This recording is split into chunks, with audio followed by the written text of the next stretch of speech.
Wait. I mean, it's okay. Hello, dear viewer.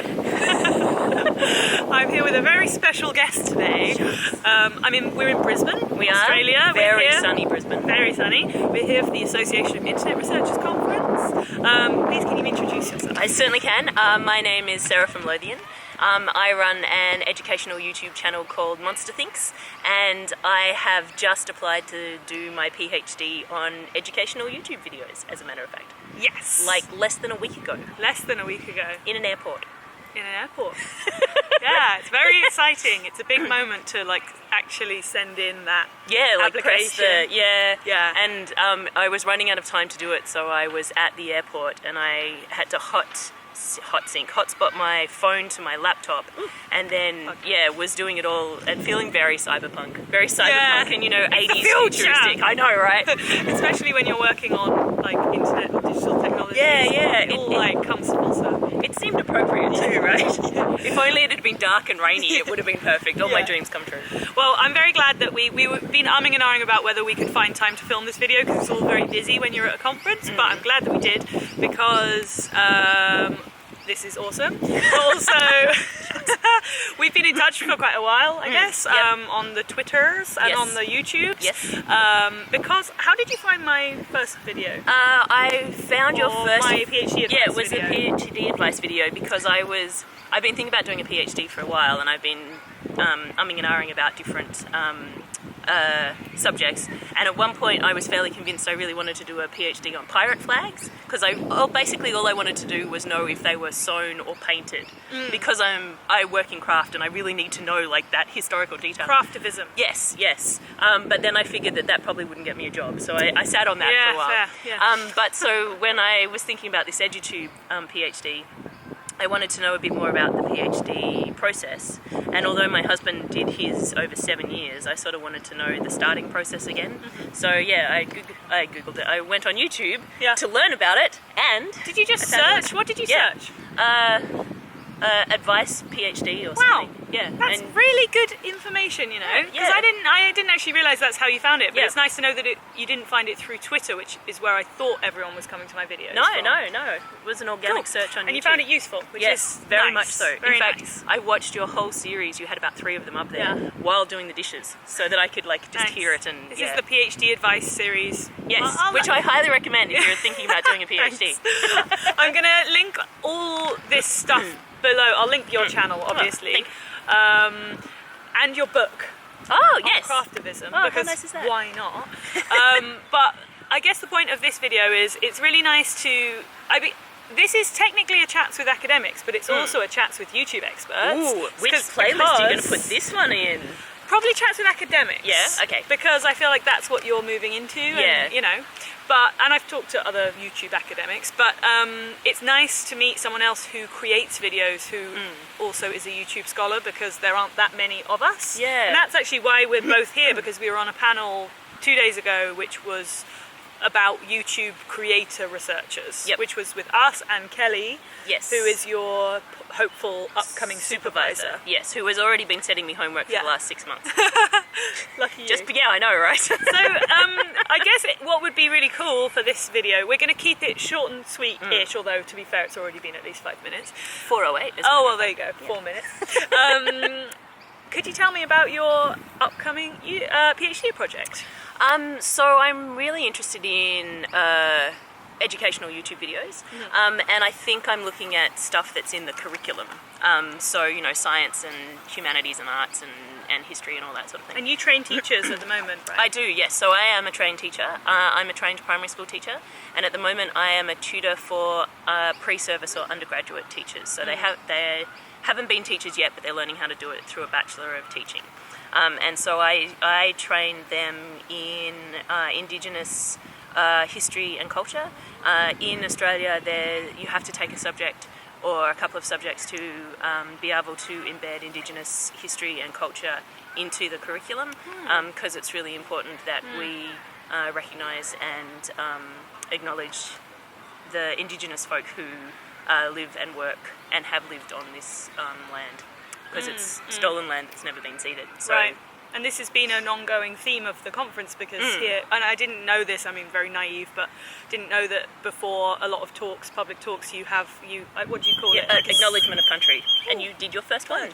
Yes, acknowledgement of country, which is a really nice thing to do. I'm glad that it's built into the structures, you know. But that's really interesting. So an acknowledgement of country is where we acknowledge the traditional owners of the land, their elders past, present and emerging, and other First Nations people around the world. Yeah. And so how does your PhD proposal, what does it have to do with your previous work experience, I guess? Well, so I started thinking about how teachers in the classroom use YouTube videos, and they use them to help explain subjects or use it as a little brain break. You know, you've been droning at your students for an hour now, let them watch YouTube for a little bit before you get back into it. And that started making me think about the content producers on YouTube that are making educational content, and not just the really big ones like Crash Course and SciShow, that sort of thing, but little ones too. Like the littler... like you. Yeah, like me. Oh, that's going to be excellent if the sprinklers just turned on. I was like, ah! We're filming in the Botanical Gardens, it's great. Very beautiful. It is gorgeous, There's weird isn't it? bird sounds that we don't have in the UK. But yeah, so I've started thinking about content creators who are teachers and are making videos just for their classroom, and content creators who are teachers who are making content for the world. And people who aren't teachers but are making content about their passion project. So a friend of mine is IDU Curiosity, and he makes videos about his local opal museum because he lives in an opal mining place. And yeah, he's not a teacher or anything, he's just really passionate about this, so he goes in and does that, which is cool. And I haven't read your proposal. I could have read it and given you notes if you wanted, but never mind, it's too late now. Yeah, it went past in a whirlwind. But what, I don't know, obviously it's early days, you haven't started yet, so of course it will change and everything. Provisionally, what kind of methods are you thinking about using? Well, I'm still learning about that, but I'm doing it from the inside, obviously, because I'm a teacher on YouTube. An insider. I know. Yeah. I'm a spy on the inside. And then I think I want to focus more on content creators than the audience, because once you start focusing on who is watching these videos in the classroom and out of the classroom, and who is choosing these videos and the curators and everything, like it's just huge. Yeah, it's very hard to study YouTube audiences. It's actually a huge gap in the literature. There are some people who are studying audiences, but not many, and it's very hard to capture. Yeah, you just don't have the data, so it's like, where do you even start? Yeah, that's right. And you're a creator, so I guess it's easier for you to study and think about the creator, and be in the mindset of side. Yeah. I think that, like with every PhD, the beginning is always a question of like narrowing the scope. Yeah. Or like certainly with mine, I took a very long time to narrow the scope. It was like ridiculously broad for at least a year, and then everyone was like, just no, like you have to. What are you talking about? You know, I mean, like what's the question that's like driving this project? And I really struggled with that question, but you get there in the end. But like some people came in knowing exactly what question they were asking and what theoretical framework they were going to use and stuff, and I was just like, meh. Well, I came in with this idea of why is SciComm winning, because I was thinking about SciComm being science communication as opposed and winning over like humanities and history and stuff. And I was thinking that because when I was looking for educational channels to build up my repertoire, all I could find, like you Google best educational channels or whatever, and it's always SciShow and BrainScoop and BrainCraft and Veritasium and all that sort of stuff. Crash Course is not just science. No, I like SciShow. Crash Course. I mean, So apart from science, so Crash Course and Wisecrack are slightly different because they offer lots of different courses in one channel. Yeah. So I'm not sure where to put those. Right, they're an odd one. Yeah. Yeah. But so all the other really popular ones that you can find in those kind of 10 YouTube channels to make you smarter are all or mostly science related, and I'm like, well, why is science winning? But then talking to other people, would you like to?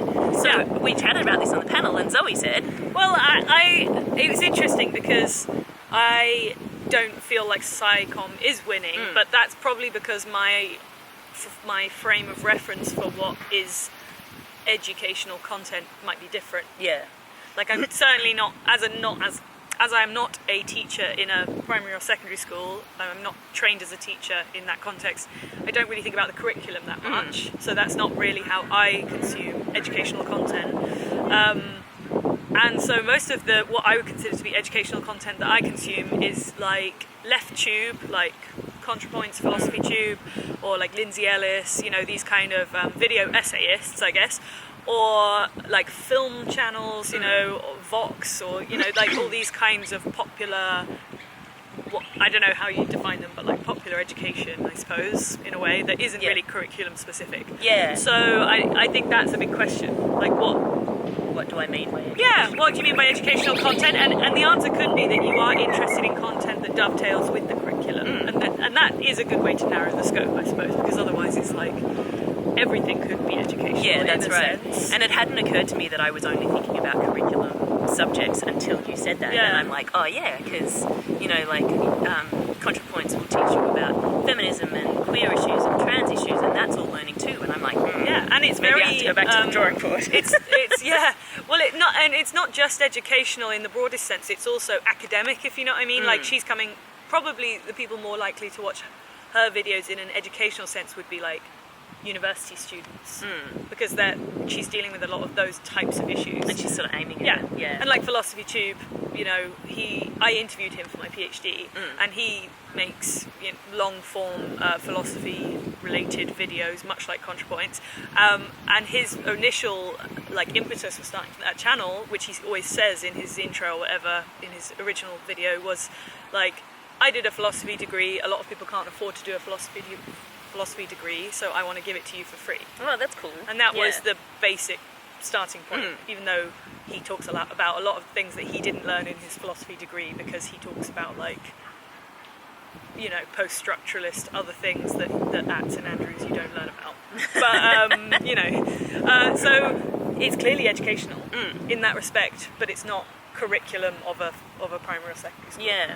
Well, and the other thing that I was looking at is dividing them into subject matter, like the videos, and so there's like the STEM and humanities, and then there's also the sort of tutorial things, because that's learning too, right? Yeah. And sure. So many people go to YouTube for like, how do I do this thing, or I want to learn about how to make this thing. Yeah, I need to learn how to fix my toilet. My washing machine's making this funny noise, you know, all that sort of stuff. So I think that stuff's important, you know, too. art tutorials. Like, there's so many things like that, which are like creative skills. Yeah. And I think that's really important to capture as well, because people aren't just going to it to pass their maths exams, but they are going to it to learn other things. Yeah.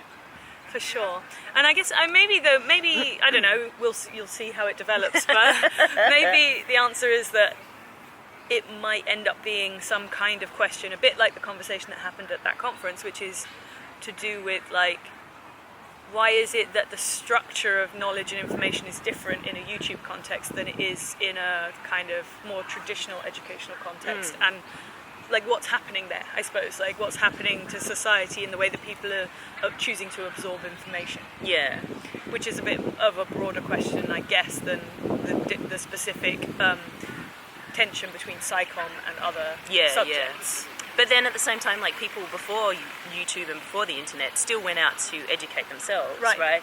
And stuff like, I don't know if you've got them in England, but here we have mechanics institutes. Yeah, so we call them like polytechnics. No. So these are ye olde.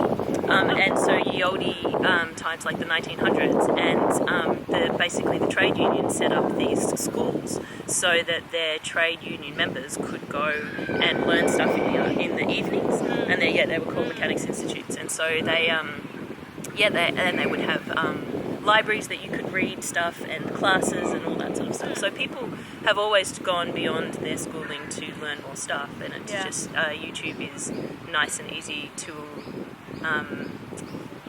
be able to find that stuff, but also to be able to share it. Yeah. So I think that's Well, I'm really interested to know, like, where it goes. I'm sure it will, like, develop in various ways. Do you think are you going to make videos about the PhD as well? Yeah, I think I am, because I also make EduTube videos about EduTube, so I know if that's right. Yeah. So I think we're well into the meta stuff on us YouTube people. Yeah. So I think that Yeah, I will. I don't know what they're going to look like yet, because I sort of, although I really like your videos, I don't know that those kind of the day in the life kind of PhD ones are what I want to do. But I don't know. It Your might be channel about has the stuff more I'm like let learning. me teach you about a thing, which Yeah. I've always kind of skirted around because I don't know, I'm a bit scared of like teaching people things.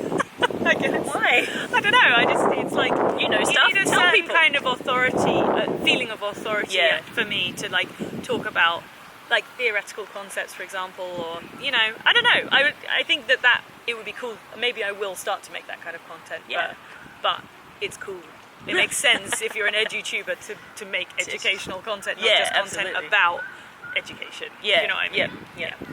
Cool. What? 17 minutes. That's not bad. Not bad. Well, Now we're going to do it all again. Thanks for being on my channel. We're Thank you going very to much. film a video now for your channel, Yes. right? Yes. So I will link that below too. Yay! Bye. Bye.